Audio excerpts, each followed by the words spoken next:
Hello everyone and welcome to Slices. We bring you slices of life, showcasing the very best local stories. These days, we're finding so many great examples of hope and inspiration. So, thanks for joining us, and let's get started.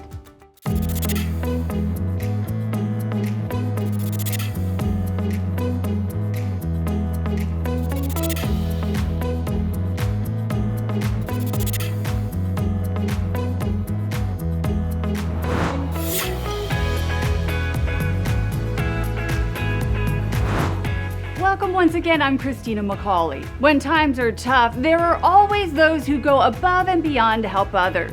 Jacqueline Twegg has this story from the Westminster Senior Center. It can be hard to be alone and not have a social outlet, so the City of Westminster has found a way to keep seniors in the community connected during COVID, and it can be as simple as a phone call. Hi Dolores, it's Blanca over at the Senior Center. I'm good, how are you? That's good. I just wanted to call because I have your delivery ready for tomorrow and I needed to see if you wanted any of those extras that I usually pack. So Betty, you know how we were talking about when you get the phone calls and how special that makes you feel? Yes. Wouldn't it be nice to actually meet that person? Yes. Well, we actually have that person here for you today. And she's right there. She's actually coming right there around the corner for you. Oh, yes, and I'm so happy to meet you. Hi Betty. These are for you. Oh my God, I love flowers. Aww. Blanca Luna with the City of Westminster has been calling Betty Flatty and especially has been in touch with one of her daughters, Joanne, who lives out of state. Of top concern, her nutrition.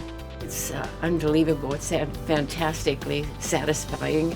More than satisfied. I get plenty of food and it's always delicious. It's just wonderful. You know, they deliver it and not have to go to the store or anything. And I did it all myself for years and years. So to get this service, I think, oh, they're going to bring food again? Betty has been active and social her entire life. She shares with us some of her amazing accomplishments of her youth. I went to the Olympic trials as a contestant in 1952. The tryouts were held in Penn State. I went with another girl. And gymnastics were very, very unusual for girls anyway. And after the Olympic trials, Betty headed to make a life in the state capitol. I went to Washington, D.C. and lived and worked there for 3 years for the federal government, the Treasury Department. And just about the time that I am tired of the Treasury Department and I want to go overseas and work for the State Department for the Geneva Conference, my mother got ill. So Betty left Washington to go back to Pennsylvania, where she met her soon-to-be husband. While I was there, I met this friend of mine, and I was home for like 3 months, and I went back to Washington, and he kept calling me, and so did my mom, and telling me I should come home. While I went home for Christmas, he bought me a ring, and then we were married the following year. Oh, there's one right here. Betty, a mother of 5, is fortunate to have 2 of her children local. Twins Ted Flatty and Terry Earlywine visit often and appreciate the city looking after their mom. We try to watch over her and take care of her. However, we all have our own individual lives and children and grandchildren, and so we've got our own days that are very, very full. So it is especially nice and heartwarming that she's getting communication from the city that she's been a participant in for 55 years. She's been here and working with the City of Westminster. And so it's very nice that the city is involving themselves in the seniors. And for her to be socially distant is a little bit of a hard thing for my mom because she is very hospitable, loves to have people over. So we've definitely had to step back a little bit, but the special touch of a phone call or knock at the door or a card through the mail is amazing. I just wanted you to know that we're always thinking of you and we're here for you, and if you need anything, call us. Blanca has Betty and about 60 other seniors she contacts weekly, getting to know each of them personally. She also packs their food boxes and makes sure to have their favorites included. To hear somebody say, I'm so grateful for you, I'm so grateful for the help that you've given me, it's important for me to remind them that they deserve this. This isn't something that we're going out of our way for. This is what they deserve, being members of our community and paying their dues and living here it's now our time to take care of them. Since the start of COVID, the city has made more than 4,500 calls to reach out to seniors and address their needs. Community Services Director Diana Daubert explains how real relationships have evolved, just like Betty and Blanca's, and more people now want to meet face-to-face. We're planning a donut coffee hour out in the parking lot. Inside of our seniors are going to be staying in their cars. So at that point in time, they can come and interact with staff, socially distanced, and being safe by staying in their cars. Literally, we started making stuff up every single day. How we can make things better, what could we do, and how could we make lives for our seniors a little bit better in Westminster. For more information on the TeleCare Friendly Call program, call the Senior Center at 714-895-2878. For Slices, I'm Jacqueline Twegg.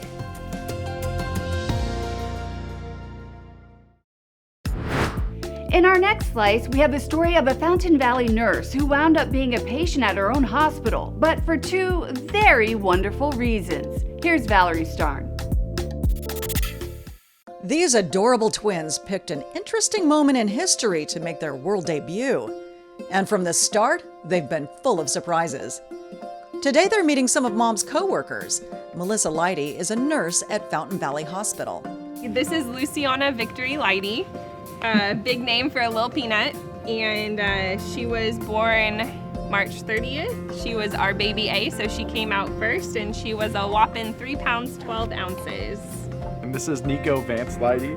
He came out second at 4 pounds, 2 ounces. And he is our big tank because he likes to eat anything and everything. The twins' story actually starts with Mom and Dad getting married and then deciding to start a family, which didn't happen right away. Josh and Melissa tried for a year. The first surprise came when they finally decided to see a fertility specialist. The week that we were set to start infertility testing, the day that we had our first test is the morning I found out I was pregnant. But initially, the couple was told she was pregnant with just one baby. I had a few situations that led us to do early ultrasounds for just baby safety. And so 5 weeks along, we found out that I was pregnant and one egg had successfully implanted. So ultrasound showed one egg, shared it with the family. At 6 weeks, we're pregnant with a baby. Then a week and a half later, at a routine ultrasound, there was the next surprise. Baby number 2. Considering that we had gone in for one ultrasound with one baby, to then find out it was 2 babies was jaw-dropping. It was the first time I was without words. Definitely. Time to call in support staff. Luckily, both sets of grandparents are local. This is Josh's mom, Lynn. I'm so proud. I am so proud.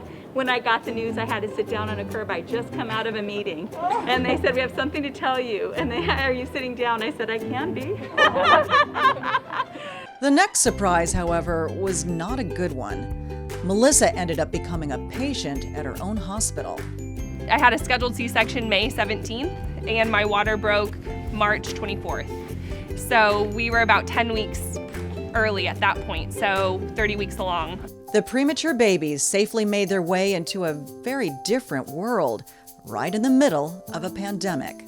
Every day we were in the hospital, things just were rapidly changing. CDC guidelines were changing, and the first day we were there, Josh didn't have to wear a mask. The staff didn't have to wear masks. The next day, the staff had to wear a mask. The third day, Josh had to wear a mask. So it was just like, okay, we're just trying to keep up. Mom and Dad are now back to work, and those grandparents are a godsend. Even without a pandemic, the twins have underdeveloped immune systems and won't be able to go to daycare until age 2. Now at 5 months, they're happy, healthy, and thankfully sleeping through the night. I think God knew having 2 babies was going to be tough enough, so he made it so they were both great sleepers. So as much as a handful as it is, they both sleep 12 hours pretty much every night. Josh and Melissa hope their story encourages other expecting parents in these uncertain times. We're in something so globally epic right now that you're also going through something really epic by bringing a child into this world. And so let it not take away from that excitement and that joy. I think everybody just has their own unique baby story, and ours look different than probably most people will, but everyone's is going to be unique in however that experience goes, especially at this at this time for everybody. Go in knowing that, your baby's probably going to see you for the first time in a mask. The babies were in the NICU for a month, and so they never, they didn't really see our faces until we brought them home. And so know that you have to emotionally prepare for that, but don't let it steal the joy of the situation, and just what an amazing time this is in your life, in your baby's life, and your family. For Slices, this is Valerie Starn reporting. While many of us were staying safe at home, a popular trend caught on, capturing those doing their part. Jacqueline has that story. Porch Portraits has been a way to document the pandemic across the nation. It's a fun, socially distanced family photo capturing this moment in time. We've had families that are, I have been shocked at how creative some people are in my town here. Some of the families have been over the top funny, and actors. Some of the families just wanted nice. They just wanted a nice portrait. Oh, here we go. Ready? Open and laugh. Put your heads together. Mom and Dad heads together. The Miller family shares with us what this time means. Enjoying a family picture, just being together, just kind of freezing this moment right now, and just how we've connected more as a family, I think has been really, really great for us. Katie tells us her and her brother Matthew were always fairly close, but thanks to quarantine, we had a lot more time, and we just hung out together, we played together, and we rode our bikes together, and we did basically everything together, and that improved our friendship. David Dobrin and family have games and a guitar they want to include in their story. It will be a nice picture to have to remember the time of COVID, which really has changed the world and my world and our world a lot. David's daughter Emma explains how her world has changed for the better.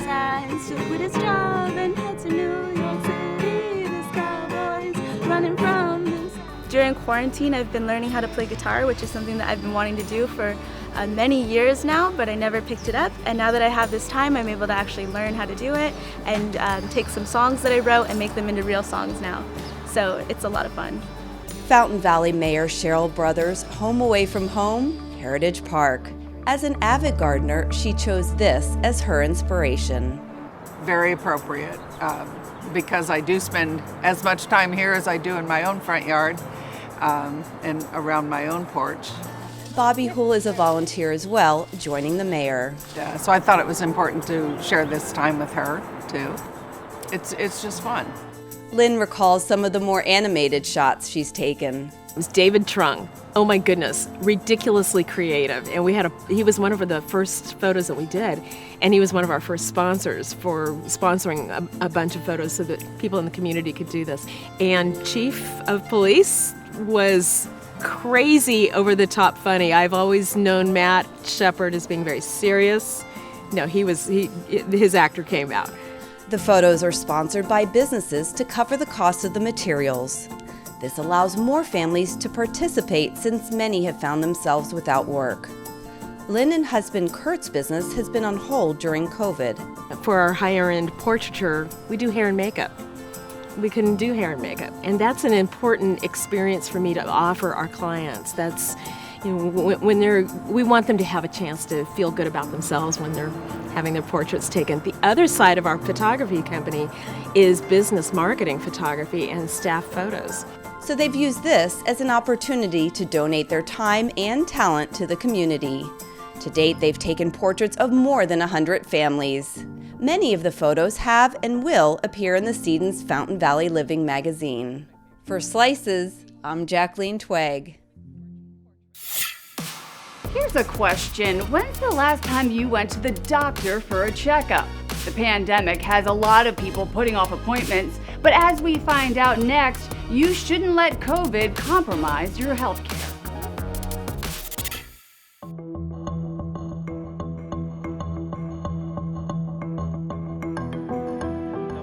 Dr. Tim Korber runs the emergency room at Fountain Valley Regional Hospital, where the chief concern has been COVID-19.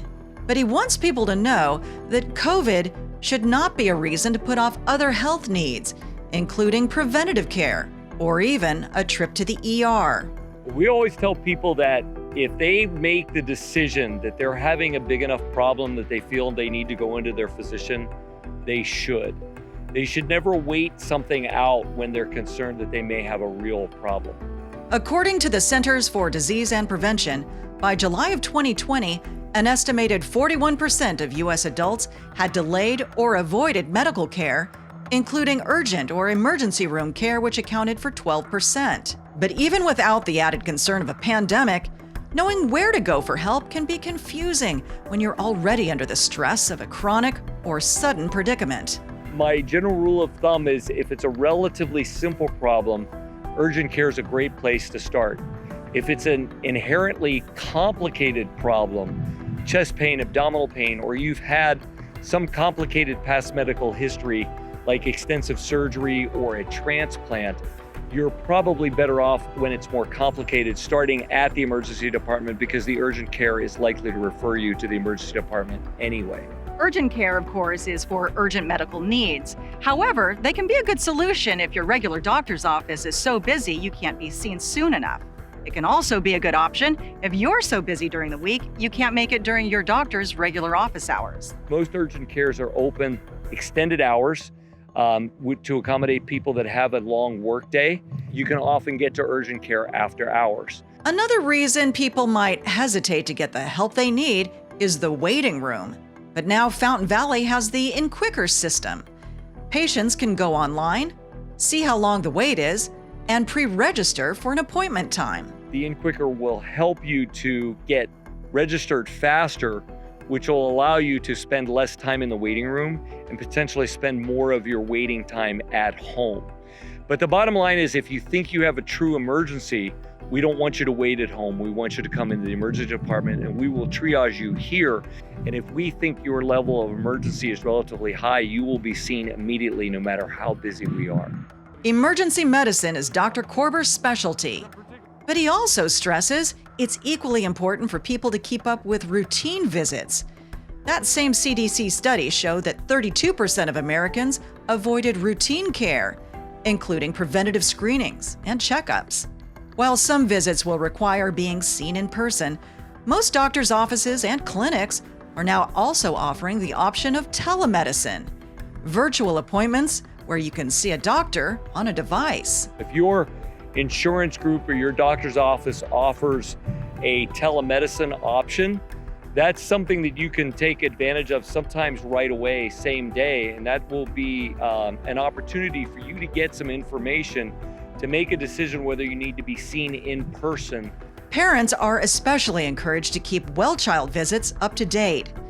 The CDC found that shelter-in-place orders resulted in declines in outpatient pediatric visits and fewer vaccine doses administered during the early COVID-19 pandemic, leaving children at risk. Your child's doctor may be able to handle some issues virtually, but the American Academy of Pediatrics recommends in-person appointments for reasons including newborn well baby visits, keeping immunizations current for every age, hearing and vision screenings, and to track developmental milestones.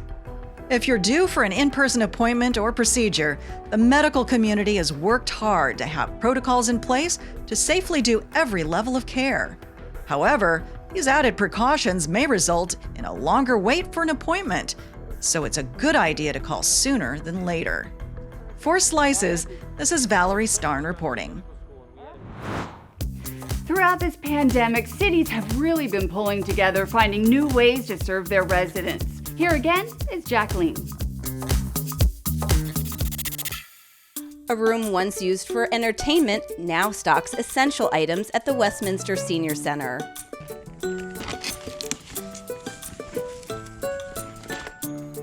Not only have the staff's roles changed during the pandemic, but so have the programs aimed at helping the immediate needs of seniors in the city. When we started calling them to see how they're doing, did they need help, a lot of them were very scared about getting out and going to the grocery store.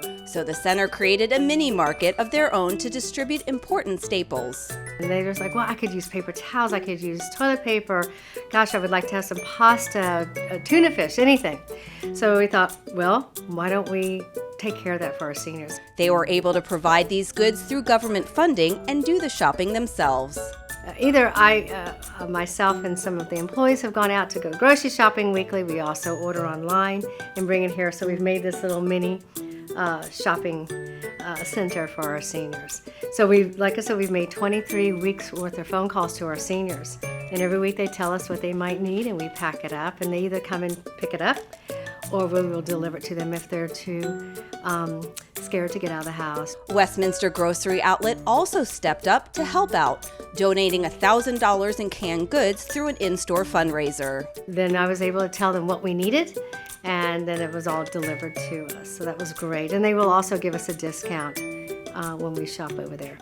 In addition to the non-perishable food items, they are also stocked with masks. So far, they've had more than 6,000 donated, and they're handing them out not only here at the Senior Center, but at other locations throughout the city.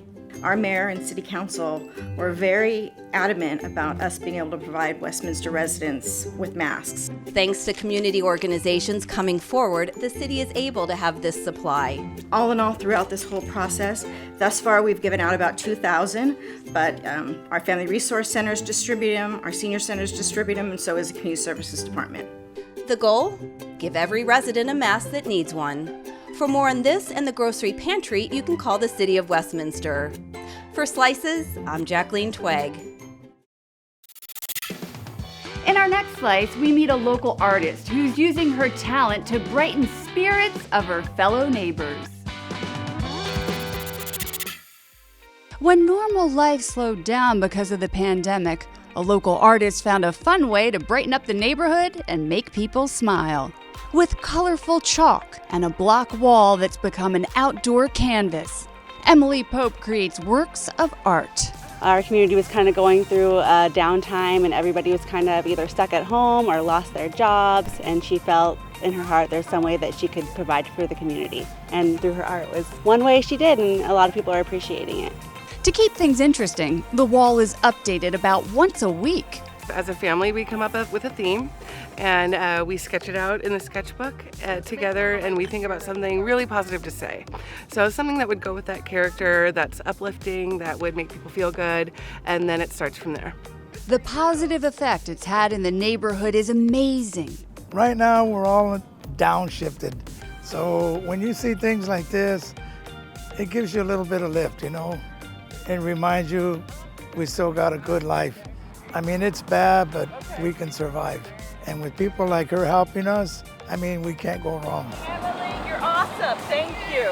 I live around the corner and I'm still working basically 5 days a week, being a nurse. So the one thing I do is look at the wall on a daily basis. And the one time her wall was washed, I got upset thinking it wasn't going to come back. And it did. And it just brings a lot of comfort at this time. A lot of peace and comfort. She's great. I got some requests, to do certain characters, so it's always accompanied by something, a nice phrase or something uplifting, something that when people drive by might make their morning a little bit better. Everybody waves more. It makes everybody friendlier, more open, because we tend to be closed down with everything that's going on. So everybody gives each other a honk and a wave. I see everybody that goes by, they're smiling to each other. It's inspirational. With everything that's going on, with all the unrest and the COVID and all the bad stuff, it's a bright spot. The kids especially love the familiar characters and superheroes they see on the wall, and sometimes they even get to help create them. Do you like to draw too, Cooper?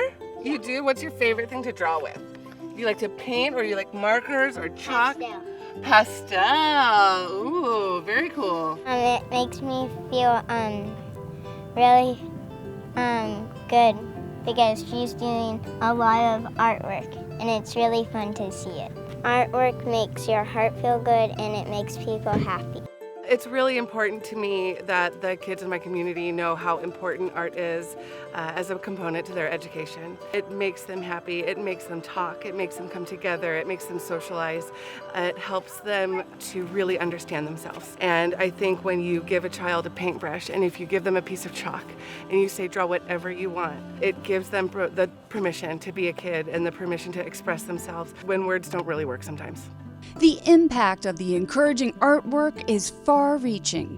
I had somebody message me and say, my sister's at City of Hope battling breast cancer, and we send these to her all the time, and that made me feel really good to know that I'm helping somebody else, and whenever I hear that, the wall's dedicated to them the next day. Emily has big plans for the future, too. As long as I have the time, as long as my 5-year-old allows me to be out here for a couple of hours, I don't see an end. And I just hope that people let me chalk their wall. So maybe it can grow into the community. Maybe it can be not just here, and it could be all over, and it could reach more people. If you'd like to reach Emily and find out more about her work, you can contact her at chalkitupwithemily@gmail.com. That's going to wrap it up for this edition of Slices. Thanks for joining us. From all of us at your PCTA, I'm Christina McCauley. Stay healthy and safe, and we'll see you next time.